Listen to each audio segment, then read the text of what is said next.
Today's comic of the day, and I'll give you two really big reasons why. It is Superman and Batman, issue number 27. I actually really enjoyed reading this book. I'll be doing a full story arc. So if you do not want any spoilers, please tune out now. So the book takes place at the Metropolis Zoo, and you can see they're kind of like, everybody get back, no further. And then you see Huntress kind of like investigating the scene and trying to figure out what's going on. Then we could also see Power Girl making mentions here that she was supposed to meet up at the Metropolis Zoo, and notes that Batman should be out of retirement, but she doesn't really remember why she's supposed to be meeting at the Metropolis Zoo. So then we get to see what happened, where you get to see, I think that's Gorilla Grodd, but I don't know if they actually say that in this comic. I think they just say he's a different name. Yeah, say his name is right there. Ultra Humanite. I just got Gorilla Grodd from Teen Titans Go when I watched the cartoon. But anyways, so yeah, you see them having kind of like memory flashbacks where you could see Superman and Batman were fighting Ultra Humanite. And you can tell that he's been defeated, but then you start having these realizations where Power Girl and Huntress are talking to each other, but they're like, hey, where did you see Power Girl? And she's like, I'm staring right at her. You're Power Girl, and Huntress is actually Batman, and Power Girl is actually Superman, and their brains were actually mixed up in all this. So they're seeing the actual people's bodies, but inside they see themselves as like the real Batman and the real Superman. So their minds have been infused into their bodies. Then you see that they just like, okay, I'll just come out and say it. I'm Superman. I'm Batman. Okay, none of this makes no. All this makes no sense. So now you pick up with Batman and Superman trying to pick up the pieces and remember what's going on and still investigating the scene when they come across in the zoo that Ultra Humanite is actually still in the area and he's taken over the body of a new gorilla. So they start fighting each other, and then you can see he's taken a hostage.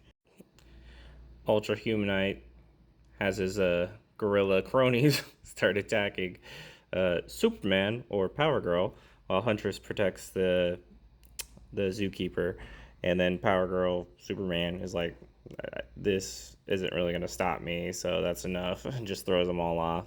But in all that, you can see Ultra Humanite gets away.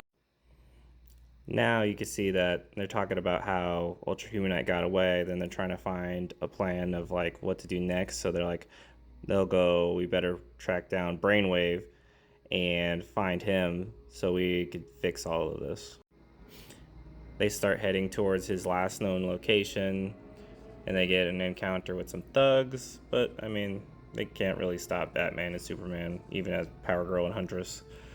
And then you get some riddle from Brainwave, even in his last moments, like really happy with himself that Batman and Superman are infused into their bodies, and it's all part of his evil scheme with human.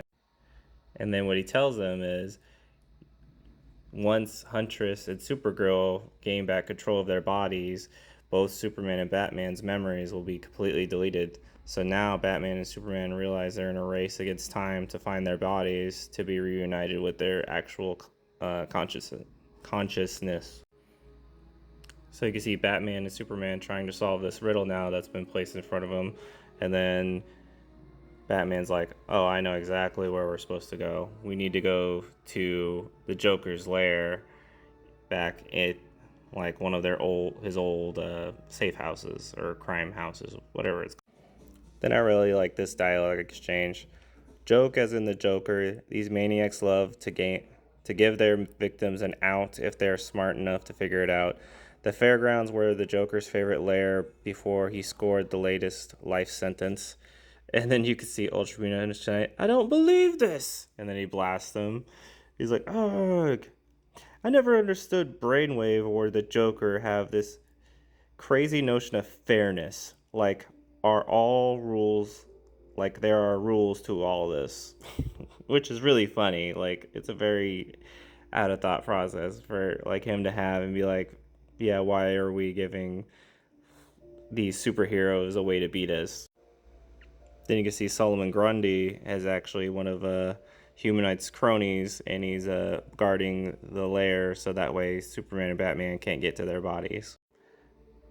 Then Solomon Grundy is just beating up Power Girl, and you could start slowly seeing that um, Superman is starting to lose himself in Power Girl's body, and so is Huntress. So they're really about to like lose all consciousness of that they ever existed. Then you have this really nice moment between Superman and Power Girl. When this is all over, they'll try and tell you this was all your fault. Whatever happens, don't believe it. Whatever happens, know that I'll always be proud of you, which is a really good moment. And she's like, interrupted rudely by Solomon Grundy, and he throws her through a wall unintentionally right to where the bodies are of Superman and Batman. Then you can see Huntress is starting to get really beat up when Superman comes in and starts beating up Human Knight, and Power Girl comes in and starts beating up Solomon Grundy, and then Huntress runs to try and make sure she gets to Batman's body before it's too late, and you find out that Huntress is actually the daughter of Batman. She makes it in time to save him, but like I think there's a moment in this book where I don't know if Batman's playing coy with her, but he's saying that he doesn't remember all the events that aspired between like when he was inside of her body and everything he found out, like that she's his daughter and that she's a superhero and all that.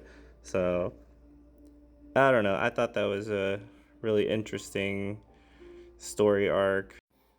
Yeah, but I really enjoyed this book. I thought it was a really interesting story arc about how you see Batman and Superman kind of in their later years, and you get to kind of see them piloting the bodies of Power Girl and Huntress, which is pretty funny. And you find out some stuff like Huntress is Batman's daughter. Yeah, but no, this was actually a really good book. I enjoyed this one a lot.